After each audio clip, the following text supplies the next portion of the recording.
Friends, welcome to my YouTube channel Saraswati commerce academy. तो आज हम बात करेंगे स्टाफिंग के बारे में। स्टाफिंग जो है क्लास 12 की बिजनेस स्टडीज में एक मोस्ट इंपॉर्टेंट चैप्टर है। बिल्कुल छोटा सा चैप्टर है और इंटरेस्टिंग भी है। तो चलिए स्टार्ट करते हैं, स्टाफिंग के बारे में जानते हैं कुछ।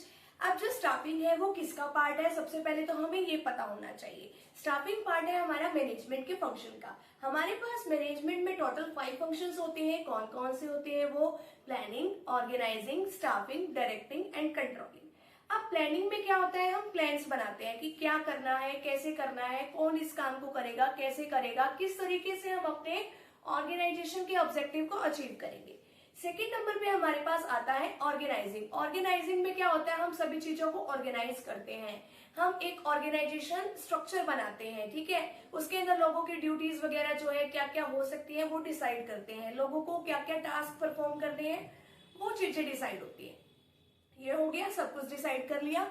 अब स्टाफिंग का मतलब होता है सही टाइम पे सही लोगों को सही जगह पे प्लेस कर देना, ठीक है। यानी कि हमें लोगों की रिक्वायरमेंट होती है काम करने के लिए, तो सही पोस्ट पे सही लोगों को लगाना होता है। ये होता है हमारे पास स्टाफिंग, ठीक है। तो आज हम इस स्टाफिंग के बारे में ही बात करेंगे कि स्टाफिंग का मतलब क्या होता है। It refers to filling and keeping filled the post with people.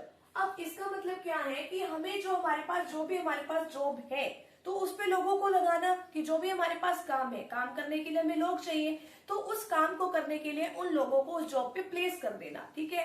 अब ये नहीं है कि हमने उन लोगों को जॉब पे लगा दिया, उनको एक बार जॉब दे दी, अब वो आ रहे हैं या नहीं आ रहे उससे हमें कोई फर्क नहीं पड़ता। ऐसा नहीं होना चाहिए। हमें ये मेक श्योर करना चाहिए कि वो लोग हमारी ऑर्गेनाइजेशन में लगातार आते रहे। अब देखो, कोई भी हमारी ऑर्गेनाइजेशन में आ रहा है, हम जब वो आया हमारी ऑर्गेनाइजेशन में, हमने उसके ऊपर काफी खर्चा किया। खर्चा किस सेंस में किया, हमने उसको ट्रेनिंग वगैरह भी दी होगी, ठीक है। ट्रेनिंग वगैरह देके उसको परफेक्ट किया होगा, तो इतना सब कुछ हमारे पास खर्चा हो जाता है। और जैसे ही हम उसको अपनी ऑर्गेनाइजेशन में लेके आते हैं तो हमारा ही खर्चा और भी बढ़ता ही है। अब हमने पहले उसको ट्रेनिंग दी, अब वो काम छोड़ के जा रहा है, अब हमें किसी और को सिखाना पड़ेगा।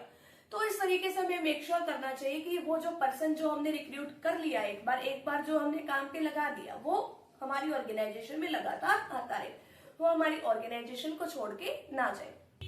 अब इसके अंदर ही एक इन्फोसिस के एक सीईओ ने एक बात की थी, जो कि चीफ एग्जीक्यूटिव ऑफिसर है, कि जो ह्यूमन बीइंग है वो एक मोस्ट इंपॉर्टेंट एसेट्स है, तो हमें उस एसेट का ध्यान तो रखना चाहिए। अब उस एसेट का ध्यान कैसे रखें, अब वो एसेट्स कहीं भाग रही है यानी कि, तो हमें ये देखना चाहिए और हमें ये पता भी है। अब देखो, कोई भी वर्कर है वो हमारी ऑर्गेनाइजेशन के लिए क्या है, एक एसेट है, वो इम्पोर्टेंट है।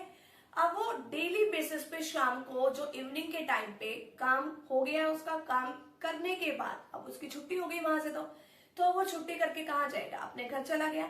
तो ये मेक श्योर करना चाहिए कि वो नेक्स्ट डे दोबारा फिर अपने काम पे पहुंच जाए, ठीक है। अब ये नहीं है कि वो, यानी इसका मतलब क्या है कि वो दोबारा फिर अपने काम पे पहुंचे, ये देखना, ये लगातार चेक करना कि अपने एम्प्लॉय को हमें सेटिस्फेक्शन प्रोवाइड करनी है कि वो नेक्स्ट डे हमारे पास काम पे दोबारा आ जाए।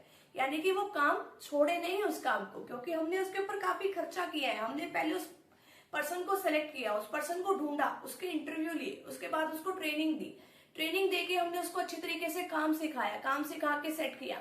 अब वो काम छोड़ के जा रहा है, उसमें लॉस किसका है? लॉस तो हमारा है। अब उसको तो आगे कहीं और भी अच्छी जॉब मिल सकती है, क्योंकि उसको तो एक बार एक्सपीरियंस हो गया। तो इसमें हमें ये मेक श्योर करना है कि इंपॉर्टेंट एसेट्स हमारी क्या है, ह्यूमन बीइंग है। तो अगर वो डेली बेसिस पे शाम को अपने घर वापस जा रही है, तो ये देखना, ये चेक करना कि वो दोबारा फिर नेक्स्ट डे हमारे पास हमारी ऑर्गेनाइजेशन में वापस लौट जाए, ठीक है। तो इस लाइन का मतलब ये हुआ। अगली बात आती है स्टाफिंग की प्रोसेस के बारे में कि स्टाफिंग की प्रोसेस क्या है।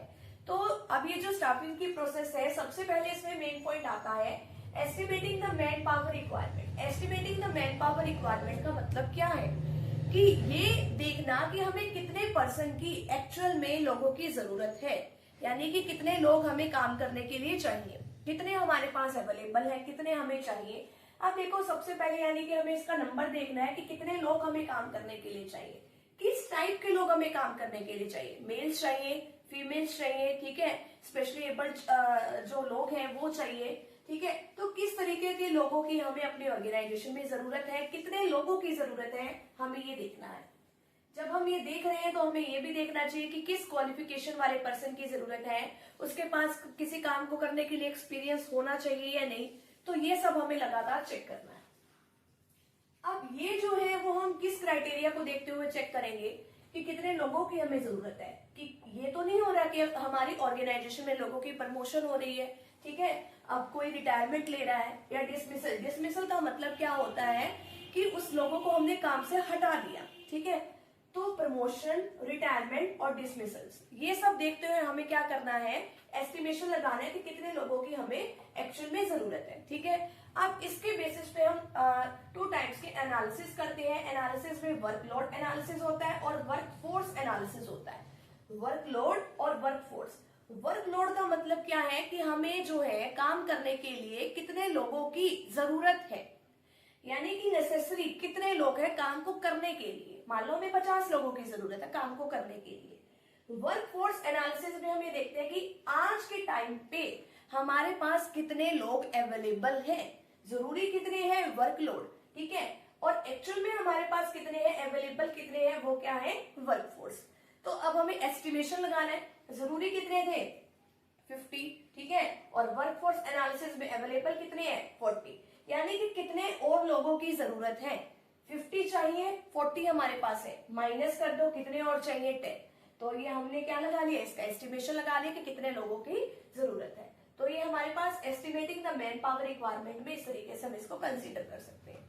अब जो इसका सेकंड पॉइंट आता है वो क्या है, रिक्रूटमेंट। रिक्रूटमेंट का मतलब क्या होता है कि एक लोगों के लिए एक पूल क्रिएट करना, ताकि जो लोग हैं वो हमारी ऑर्गेनाइजेशन में आए। हमें लोगों को अट्रैक्ट करना है कि ताकि लोग ज्यादा से ज्यादा अपनी एप्लीकेशन फॉर्म जो है किसी जॉब के रिगार्डिंग में हमारी ऑर्गेनाइजेशन को सेंड करें, ठीक है। तो अब रिक्रूटमेंट क्या है कि एक पॉजिटिव प्रोसेस होती है। पॉजिटिव क्यों है, क्योंकि हम ज्यादा से ज्यादा लोगों को कहते हैं कि हाँ भाई आओ हमारी ऑर्गेनाइजेशन में अप्लाई करो। जितने ज्यादा लोग हमारे पास आएंगे उतने ज्यादा लोगों में से हम लोगों को छांटेंगे कि हाँ भाई जो हमारे लिए बेस्ट होगा कैंडिडेट, तो उसको हम अपनी ऑर्गेनाइजेशन में किसी जॉब को दे देंगे। तो रिक्रूटमेंट जो है 2 तरीकों से कर सकते हैं, एक इंटरनल और एक क्या है, एक्सटर्नल। इंटरनल का मतलब है अपनी ही ऑर्गेनाइजेशन में से, बाहर से किसी को नहीं रिक्रूट करके लाए हम, अपनी ही ऑर्गेनाइजेशन में से। वो भी हम सीखेंगे कि अपनी ऑर्गेनाइजेशन में से कैसे। एक्सटर्नल का मतलब है अपनी ऑर्गेनाइजेशन से बाहर, ठीक है। अब रिक्रूटमेंट मैंने बताया कि एक पॉजिटिव प्रोसेस है। इसी तरीके से सिलेक्शन, सिलेक्शन जो है वो एक नेगेटिव प्रोसेस है। सिलेक्शन में हमने लोगों को सिलेक्ट कर लिया, यहाँ पे तो लोगों ने एप्लीकेशन फॉर्म भेजे हमारे पास, ठीक है, यहाँ पे एप्लीकेशन फॉर्म भेजे, यहाँ पे हमने लोगों को सिलेक्ट कर लिया कि हाँ भाई कौन से लोग जो है, बेस्ट कैंडिडेट को हम क्या करते हैं, सिलेक्ट करते हैं। तो सभी को तो नहीं सिलेक्ट किया, तो इसलिए कौन सी प्रोसेस है, नेगेटिव प्रोसेस है। नेक्स्ट है placement and orientation. Placement and orientation का मतलब क्या है, प्लेसमेंट का मतलब देखो पहले तो क्या होता है, लोगों को प्लेस कर देना कि हाँ भाई ये आपकी जॉब है, ठीक है, अब आपको हमने इस जॉब के लिए प्लेस कर दिया।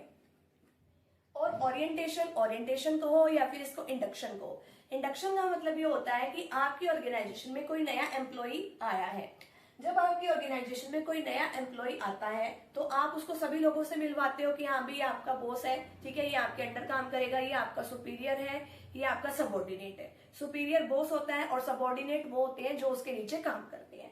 तो सभी लोगों से उसकी जान पहचान कराई जाती है, ऑर्गेनाइजेशन के रूल्स रेगुलेशंस के बारे में उसको बताया जाता है कि किस तरीके से हमारी ऑर्गेनाइजेशन में काम होता है, ठीक है। अब देखो नेक्स्ट आता है training and development. Training and development, अब देखो उसको काम करना बेशक आता, हमने उसको सेलेक्ट किया है, काम करना तो उसको आता है, लेकिन उस काम में और ज्यादा वो परफेक्ट हो जाए तो इसलिए हम उसकी क्या करते हैं, ट्रेनिंग देते हैं उसको, ठीक है। डेवलपमेंट, उसकी ओवरऑल डेवलपमेंट हो जाती है, उसको सभी कामों में उसको परफेक्ट बना दिया जाता है। नेक्स्ट आता है परफॉर्मेंस अप्रेजल। नेक्स्ट स्टेप क्या है, परफॉर्मेंस अप्रेजल में क्या होता है कि इसको लगातार उसके काम को चेक किया जाता है कि हाँ भी उसकी जॉब बता दी, एक बार उसकी जॉब क्या है डिफाइन कर दिया, उसके बाद लगातार उसके काम को चेक किया जाता है कि किस तरीके से काम कर रहा है। काम अच्छा कर रहा है तो भी उसको फीडबैक में बता दिया जाता है, काम बुरा कर रहा है तो भी उसको बता दिया जाता है कि आप यहाँ पे गलती कर रहे हो। इसके बाद नेक्स्ट क्या है, promotion. Promotion and career planning. Promotion का मतलब क्या होता है कि अगर कोई कैंडिडेट जो है अच्छा काम करता है तो उसको जो है उसकी प्रमोशन कर दी जाती है, उसको हायर रैंक दे दी जाती है, ठीक है, उसकी सैलरी वगैरह जो है बढ़ जाती है, तो प्रमोशन हो गई। कैरियर प्लानिंग में उसको कैरियर के बारे में बताया जाता है कि आपका इस लाइन में कैरियर ठीक है नहीं है, ठीक है, तो इस सब बातों का ध्यान रखा जाता है। लास्ट पॉइंट इसके अंदर आता है कंपनसेशन।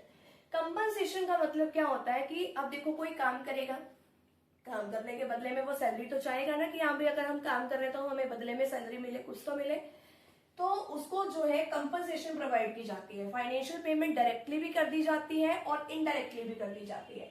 फाइनेंशियल पेमेंट का मतलब क्या है, फाइनेंशियली उसको पेमेंट कर दिया कि जैसे हम वेजेस देते हैं, सैलरी देते हैं किसी को, इस तरीके से। और इनडायरेक्ट पेमेंट जो है वो हम किस तरीके से कर सकते हैं, उसको वेकेशंस दे दी, ठीक है, कि यहाँ भी अच्छे से कहीं जाके घूम फिर आओ, उसको इंश्योरेंस की फैसिलिटी प्रोवाइड कर दी, मेडिकल की फैसिलिटी प्रोवाइड कर दी, तो इस तरीके से हम कंपनसेशन उसको प्रोवाइड कर सकते हैं। तो स्टाफिंग की प्रोसेस में हमारे पास ये छोटे छोटे से पॉइंट्स हैं। Estimating the man power requirement, जिसमें हम लोगों को एस्टिमेट लगाते हैं कितने लोग हमें चाहिए। रिक्रूटमेंट एक पॉजिटिव प्रोसेस है, सिलेक्शन करते हैं, फिर उसकी प्लेसमेंट, लोगों को प्लेस कर दिया, लोगों की जान पहचान करवा दी, ट्रेनिंग दी उसको, ट्रेनिंग देने के बाद उसके काम को चेक किया, परफॉर्मेंस अप्रेजल में उसको फीडबैक दिया। प्रमोशन में क्या होता है कि अगर कोई अच्छा काम करता है तो उसकी प्रमोशन कर दी जाती है और लास्ट में उसको कंपनसेशन वगैरह के बारे में बताया जाता है। तो यहाँ तक का फटाफट से आप स्क्रीनशॉट ले लीजिए। इसके बाद एक छोटा सा टॉपिक और रहता है, उसके बारे में हम डिस्कस करेंगे। नेक्स्ट टॉपिक है features of staffing. Features of staffing का मतलब क्या है कि इसमें क्या क्या जो है मेन बातें आती हैं। सबसे पहला जो हमने इसकी हेडिंग में किया था, filling and keeping filled the post, यानी कि जो भी हम अपनी ऑर्गेनाइजेशन में जिन जिन लोगों को अपनी ऑर्गेनाइजेशन में लेके आ रहे हैं उन लोगों को काम पर ही लगाए रखना। यानी कि ये नहीं है कि अगर आज वो आ रहे हैं, चलो ठीक है, महीना 2 महीना काम किया, फिर उन्होंने जो है काम छोड़ दिया, ऐसा नहीं चलेगा। आप अपने एम्प्लॉय को इतने खुश रखो, इतना उनको जॉब से सेटिस्फाई करके रखो, अगर वो बढ़िया काम करते हैं तो उनको रिवॉर्ड दो, ठीक है, उनकी काम की तारीफ करो कि हाँ भी तुमने बहुत अच्छा काम किया है। तो इस तरीके से वो जो लोग हैं वो आपके ऑर्गेनाइजेशन में टिक के काम करेंगे, ठीक है। तो इसमें यही बात बताई गई है, filling and keeping filled the post, कि आपने क्या किया है स्टाफिंग के अंदर, लोगों को काम पे रखा है कि लोगों को काम पे लगा दिया। आपको लोगों की जरूरत थी काम करने के लिए, लोग आ गए, ठीक है, आपने लोगों को काम पे लगाया कि आपकी ये पोस्ट है, उन लोगों को लगातार काम पे बनाए रखना अभी आपकी ड्यूटी बनती है, ठीक है। तो ये फीचर्स है स्टाफिंग की सबसे पहले। नेक्स्ट है begin with workforce planning. Begin with workforce planning जो है, हमने इससे पहले स्टाफिंग की प्रोसेस करी है, तो स्टाफिंग के प्रोसेस में सबसे पहला पॉइंट ही तो हमने किया था, estimating the man power requirement.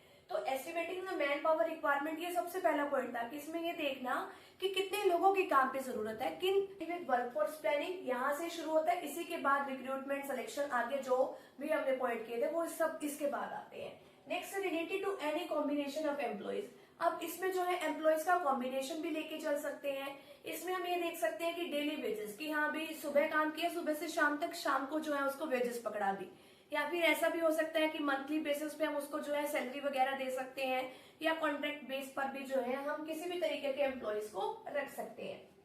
Fourth one आता है recognising the importance of every single person. हमें ये नहीं देखना चाहिए कि हाँ भाई ये पर्सन जो है इम्पोर्टेंट नहीं है। जितने भी आपकी ऑर्गेनाइजेशन में लोग काम कर रहे हैं, हर एक पर्सन का काम जो है उतना ही इम्पोर्टेंट होता है, ठीक है, चाहे वो किसी भी पोस्ट पर क्यों ना हो, सभी पर्सन का काम जो है अपनी अपनी जगह पे इम्पोर्टेंट है, ठीक है, इम्पोर्टेंस उसकी अपनी जगह सही होती है, ठीक है। किसी के बिना किसी का काम नहीं चल सकता एक ऑर्गेनाइजेशन में। अगर हम ये सोचे कि हाँ भी इस पर्सन की क्या जरूरत है, या ये तो हमसे छोटी पोस्ट पे काम करता है, इससे तो बात करने की जरूरत नहीं है, या इसकी तो ऑर्गेनाइजेशन में कोई इंपॉर्टेंस नहीं है, ऐसा नहीं होना चाहिए। सभी पर्सन की सेम जो है इम्पोर्टेंस है। नेक्स्ट क्या है, कॉन्टिन्यूस प्रोसेस। अब ये जो स्टाफिंग की प्रोसेस है वो लगातार चलती रहती है, लोग आते रहते हैं, जाते रहते हैं, तो ये जो है हम प्रोसेस लगातार चला के रखते हैं। इसके बाद हम बात करते हैं इंपॉर्टेंस ऑफ स्टाफिंग की। इंपॉर्टेंस में क्या है, helpful in discovering and obtaining competent personnel. Personnel का मतलब क्या होता है, एम्प्लॉय। तो इसके अंदर हम क्या करते हैं कि जो भी हमें लगता है कि बेस्ट कैंडिडेट है स्टाफिंग के अंदर, हम उसको क्या करते हैं, सेलेक्ट करते हैं। जो हमें लगता है कि हाँ भाई हमारे कॉम्पिटिटर से आगे निकलने में हमारी हेल्प करेगा, या ये पर्सन जो है हर तरीके से अच्छा हो सकता है, हमें अच्छा काम करके देगा, हम उस पर्सन को जो है सेलेक्ट करते हैं, और उससे हमारी ऑर्गेनाइजेशन का काम भी बढ़िया होता है, ठीक है। अगर हम सही पर्सन को सही जॉब पे प्लेस करते हैं तो उससे हमारी ऑर्गेनाइजेशन की परफॉर्मेंस भी अच्छी होती है, helpful in better performance. Next आता है helpful in continuous survival and growth of the enterprise, कि इससे क्या है, लगातार हमारी ऑर्गेनाइजेशन की ग्रोथ होती है। अगर हमारे पास अच्छे एम्प्लॉय होंगे, अच्छा काम करके देंगे, अच्छे हमारे ऑब्जेक्टिव पूरे होंगे, तो हमारी ऑर्गेनाइजेशन की ग्रोथ अपने आप हो जाएगी। इसके बाद बात आती है helpful in optimum utilization of the human assets, कि ह्यूमन एसेट्स क्या है, सबसे इंपॉर्टेंट है, तो हमें उसका इफेक्टिवली यूटिलाइजेशन करना चाहिए। ना तो जरूरत से ज्यादा एम्प्लॉय हमारे पास होने चाहिए, ना ही जरूरत से कम। जितने लोगों की जरूरत है उतने लोग हमारे पास ऑर्गेनाइजेशन में होने चाहिए। इसके बाद है helpful in improving the job satisfaction and morale of employee. अब देखो कि अगर जो भी हमारे ऑर्गेनाइजेशन में एम्प्लॉयज हैं जिसको हमने काम पे लगाया है उसको सेटिस्फाई करके रखना है कि हाँ भी तुम हमारे लिए अच्छे हो, तुम हमारे लिए इम्पोर्टेंट हो। उन लोगों को जॉब पे सेटिस्फाई करके रखना ताकि वो लगातार हमारे काम पे आते रहे। और मोराल कैसे बढ़ा सकते हैं हम अपने एम्प्लॉयज का, अगर वो अच्छा काम करते हैं तो उसको अवार्ड दो, रिवॉर्ड देना चाहिए हमें उसको, चाहे वो हम कैश के फॉर्म में दें या हम उसकी वैसे तारीफ करके दें, या बहुत और भी सारे तरीके हो सकते हैं हम उसके एम्प्लॉय की मोराल को बढ़ा सकते हैं। तो ये इसकी इंपॉर्टेंस है। अभी हमारे पास एक छोटा सा एक HRM का एक टॉपिक बचता है इसके अंदर, वो हम उसमें डिस्कस करेंगे। यहाँ तक का पहले आप स्क्रीनशॉट ले लीजिए। लास्ट टॉपिक हमारा बचता है इसके अंदर, staffing is a part of human resource management. अब जो स्टाफिंग है वो किसका पार्ट है? ह्यूमन रिसोर्स मैनेजमेंट का। अब देखो ह्यूमन रिसोर्स मैनेजमेंट क्या है? एक वाइडर टर्म है, यानी कि एक बड़ी टर्म है, ठीक है। ह्यूमन रिसोर्स मैनेजमेंट को हम शॉर्ट फॉर्म में HRM भी बोलते हैं, HRM, ठीक है, ह्यूमन रिसोर्स मैनेजमेंट। अब ह्यूमन रिसोर्स मैनेजमेंट क्या एक वाइडर टर्म है? वाइडर का मतलब क्या होता है? एक बड़ी टर्म है। किसके कंपैरिजन में बड़ी टर्म है? स्टाफिंग के कंपैरिजन में ये बड़ी टर्म है, ठीक है। तो अब देखो कि इसके अंदर क्या क्या काम होता है। ह्यूमन रिसोर्स जो मैनेजमेंट है वो आपका ह्यूमन रिसोर्स के रिगार्डिंग सारे काम जो है वो परफॉर्म करता है, ठीक है, आपके ऑर्गेनाइजेशन में। अगर एक छोटी ऑर्गेनाइजेशन है उसके अंदर तो क्या होता है, ह्यूमन रिसोर्स मैनेजमेंट ये जो डिपार्टमेंट है वो अलग से नहीं होता, उसमें तो सारे काम स्टाफिंग से ही हो जाते हैं। बड़ी बड़ी ऑर्गेनाइजेशन में ऐसा होता है। इसके अंदर होता क्या क्या है? इट इंक्लूड्स, इसके अंदर स्टाफिंग भी होता है, रिकॉर्ड कीपिंग, सभी ऑर्गेनाइजेशन में जितने भी एम्प्लॉइज हैं सभी बातों का रिकॉर्ड इसमें होता है कि इसने कैसी परफॉर्मेंस करी है, ठीक है, इसने क्या काम किया है, क्या नहीं काम किया, उसकी रिपोर्ट क्या है, किस तरीके से जो है हम एम्प्लॉइज के रिगार्डिंग पॉलिसीज वगैरह बना सकते हैं, उनको किस तरीके से खुश रख सकते हैं। तो ये सारे काम HRM के अंदर आते हैं। तो फर्स्ट जो है इसके अंदर आता है वो क्या है? रिक्रूटमेंट। रिक्रूटमेंट का मतलब कि इसमें क्या होगा कि इसके अंदर recruitment, selection, placement, training, promotion, ये सारे काम जो है वो HRM डिपार्टमेंट जो है वो संभालता है। सेकंड क्या है? Analysing job. एनालाइजिंग जॉब में ये देखता है कि हाँ भी किस किस तरीके के एम्प्लॉय की हमें जरूरत है, उसके अंदर क्या क्या क्वालिफिकेशन चाहिए, ठीक है, उसके अंदर कितने एक्सपीरियंस होना चाहिए। तो इसके रिगार्डिंग वो सारी की बातें जो है सारी इंफॉर्मेशन कलेक्ट करता है जॉब्स के रिगार्डिंग में, ठीक है। इसके बाद जो है developing compensation and incentive plan. Developing compensation and incentive plan की किस तरीके से हम अपने एम्प्लॉयज को जो है सेटिस्फाई रख सकते हैं, उनको किस तरीके से बढ़िया जो है हम कंपनसेशन यानी कि सैलरी, वेजेस वगैरह दे सकते हैं, या इंसेंटिव उनके किस तरीके से लगा सकते हैं, जैसे उनको जो है एक्स्ट्रा पेमेंट करते हैं, बोनस वगैरह देते हैं, तो कैसे करें कि ताकि वो खुश रहे, सेटिस्फाई रहे। नेक्स्ट क्या है? Training and development. उनको टाइम टू टाइम की हमें ट्रेनिंग देते रहना ताकि वो ढंग से काम कर सके और इफेक्टिव वे से काम कर सके। ये सारा काम कौन संभालता है? Human resource management. इसके बाद मेंटेनिंग लेबर रिलेशन, की आपस में जो है ट्रेड यूनियन के साथ जो है, लेबर के साथ ऑर्गेनाइजेशन जो है अच्छे से उनके रिलेशन होने चाहिए, आपस में भी किसी के साथ लड़ाई झगड़ा ना हो, एक लेबर दूसरे लेबर के साथ लड़ाई झगड़ा ना करे, डिस्प्यूट ना करे, मिलजुल के आपस में काम करे, तो ये भी इसकी ड्यूटी है। नेक्स्ट है handling grievances and complaint. Grievances का मतलब क्या होता है? शिकायतें। अगर किसी लेबर ने किसी और की शिकायत कर दी तो वो भी हैंडल करने का काम किसका होता है? इसका होता है, ठीक है। नेक्स्ट है providing for social security and welfare of employee. Employee के वेलफेयर के लिए काम करता है, ये देखता है कि इसकी रिक्रूटमेंट पॉलिसी कैसी होनी चाहिए, सिलेक्शन पॉलिसी कैसी होनी चाहिए, इसको प्रमोशन किस तरीके से दे सकते हैं, इसको सिक्योरिटी किस तरीके से दे सकते हैं, ये सारा काम इसके अंदर आता है। लास्ट पॉइंट है defending the company in law suits. तो ये कंपनी को बचाने का काम भी करता है। अब सपोज करो, इसको हम एक एग्जांपल के साथ समझते हैं कि कोई एम्प्लॉई है, ठीक है। अब जो ऑर्गेनाइजेशन ने तो ये जो HR डिपार्टमेंट होता है वो तो सारा काम संभाल के रखता है कि ऑर्गेनाइजेशन में हर एक एम्प्लॉय की रिपोर्ट इसके पास होती है कि इस एम्प्लॉय ने कैसा काम किया, कैसा काम नहीं किया, उसकी सारी रिपोर्ट वो बना के रखता है, उसको टाइम टू टाइम फीडबैक भी देता रहता है कि हाँ भी तेरी ये गलती है, अगर तू नहीं सुधरेगा हम तेरे को निकाल देंगे। तो ऐसा ही किसी ऑर्गेनाइजेशन में हुआ कि एक एम्प्लॉय जो है बाहर कर दिया, ठीक है, ऑर्गेनाइजेशन से, क्योंकि वो काम ही नहीं ढंग से करता था। बॉस ने बार बार समझाया कि काम कर ले, तो उसने क्या किया, अब ऑर्गेनाइजेशन ने तो उसकी गलती की वजह से उसको ऑर्गेनाइजेशन से बाहर किया। उसने कोर्ट में जाके केस फाइल कर दिया कि मेरे को तो कंपनी वालों ने जानबूझ के यहाँ से निकाल दिया। तो अब कंपनी के ऊपर वो उसने केस फाइल करना चाहा, तो ऐसे उसमें तो कंपनी जो है फंस जाती कि हाँ भाई अब ये जो है झूठा इल्जाम उसने लगाया है, तो अब कंपनी बचेगी कैसे? कंपनी इस तरीके से बच सकती है कि अब अगर कंपनी के पास HRM डिपार्टमेंट है तो उसके पास से एम्प्लॉय की एक रिपोर्ट होगी कि हाँ इसने क्या क्या काम किया, कैसा कैसा काम किया है। ठीक है, लीगल रिपोर्ट्स उनकी वैसे होती हैं।